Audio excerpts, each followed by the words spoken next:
AS mengisyaratkan akhir perang Rusia-Ukraina bisa melibatkan pertukaran wilayah antara kedua negara. Tampaknya, Moskwa ingin Ukraina mundur dari seluruh wilayah timur yang dikenal sebagai Donbas. Presiden Rusia Vladimir Putin menjadikan Donbas sebagai target utama setelah gagal merebut Kiev. Namun, Ukraina dengan tegas menolak menyerahkan Donbas meski diiming-imingi perdamaian. Lantas, mengapa Kiev menolak menyerahkan Donbas dan apa yang membuat Putin berambisi merebut wilayah itu? Simak selengkapnya dalam video berikut.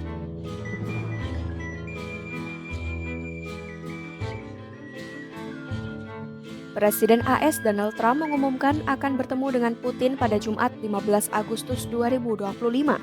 Dalam pernyataannya, Trump mengisyaratkan akhir perang Rusia-Ukraina bisa melibatkan pertukaran wilayah antara kedua negara.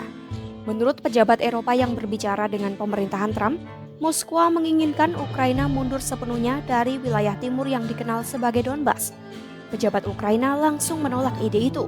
Mereka menegaskan tidak akan menyerahkan tanah hanya demi janji perdamaian yang belum jelas. Zelensky juga menegaskan ia tidak punya wewenang menurut konstitusi untuk menyerahkan wilayah negara. Щодо моєї позиції, вона не змінилась, тому що вона має фундамент Конституції України. Допоки Конституція держави не змінена, не може бути змінна позиція гаранта цієї Конституції. Ми сьогодні обговорювали і ці питання, безумовно, це дуже складні питання. Я одразу хочу підкреслити, будь-які питання, які стосуються територіальної цілісності нашої держави, не можуть обговорюватись, незважаючи на нашу державу, на наш народ, на волю держави, на волю нашого народу і на Конституцію України. Penolakan ini bukan hanya soal mempertahankan kedaulatan, tapi juga menyangkut alasan militer, kemanusiaan, dan politik.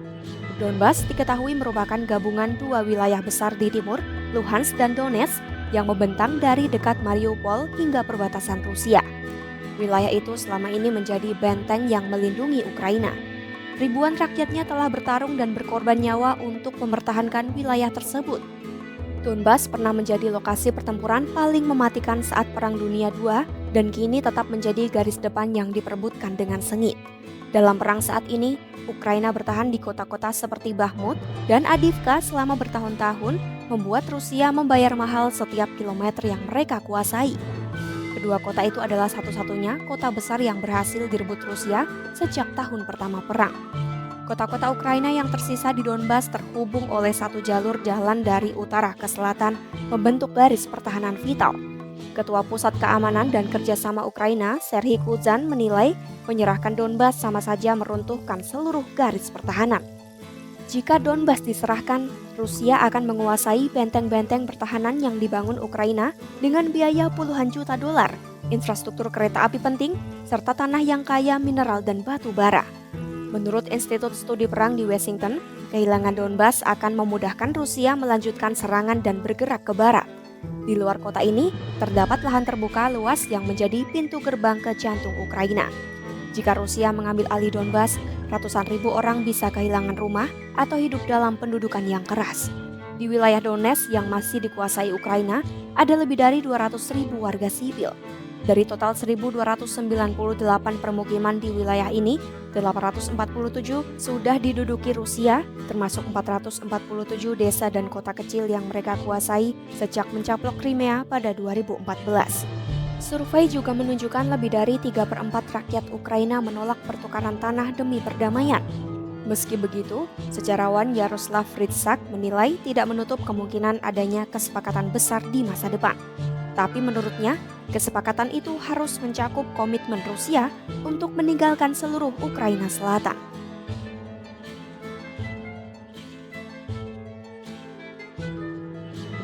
Sebelum invasi dimulai, Putin mengakui Luhansk dan Donetsk sebagai wilayah merdeka, lalu menuduh Ukraina melakukan kejahatan terhadap penduduk di sana. Pada awal April 2025, Rusia pun menarik pasukannya dari wilayah sekitar ibu kota Kiev di bagian utara Ukraina. Putin kemudian mengumumkan tujuan perang sudah berubah, bukan lagi untuk merebut Kiev, melainkan menguasai kawasan Donbas. Mengapa kawasan ini dilirik Putin? Seperti semenanjung Crimea, wilayah administratif Luhansk dan Donetsk adalah kawasan di mana sebagian besar penduduknya berbicara bahasa Rusia dan termasuk etnis Rusia. Di Kharkiv dan kota pelabuhan Odessa juga terdapat penduduk berbahasa Rusia, namun hanya di Crimea etnis Rusia menjadi mayoritas. Setelah Rusia mencaplok Crimea pada 2014, kelompok separatis yang didukung Moskwa merebut sebagian wilayah Donbas dan memproklamirkan republik sendiri yang tidak diakui dunia.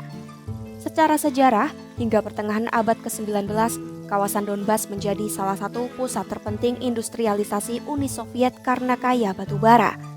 Sejarawan Guido Husman menjelaskan, pada masa itu Ukraina ditekan oleh Kekaisaran Rusia dan bahasa Rusia ditetapkan menjadi bahasa pendidikan. Donbas pada saat itu belum padat penduduk. Setelah Perang Saudara Rusia dan masa kemerdekaan singkat pada 1918, wilayah itu dimasukkan ke Republik Sosialis Soviet Ukraina. Orang Rusia semakin banyak yang datang, namun hubungan dengan Ukraina tetap kuat. Spesialis Eropa Timur Andreas Heinemann Grueder juga menekankan identitas nasional tidak bisa ditentukan hanya dari etnis atau bahasa ibu. Setelah Perang Dunia II, industri Siberia menjadi lebih penting bagi Uni Soviet ketimbang Donbas. Namun bagi Ukraina, kawasan itu tetap menjadi zona industri utama hingga 2014. Husman menjelaskan nilai ekonomi Donbas mungkin tidak terlalu penting bagi Rusia, tapi krusial untuk Ukraina agar bisa mandiri. Menurutnya, Rusia ingin membuat Ukraina bergantung secara permanen kepada mereka, baik dalam politik, budaya, dan ekonomi.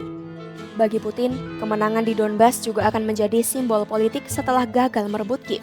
Ia bisa mengeklaim keberhasilan di timur sebagai pencapaian strategis dan bahkan menggunakan itu untuk menyatakan perang selesai. Menguasai Donbas juga dapat digunakan Putin untuk mengeklaim melindungi warga berbahasa Rusia serta memperluas pengaruh politik Rusia di Ukraina Timur.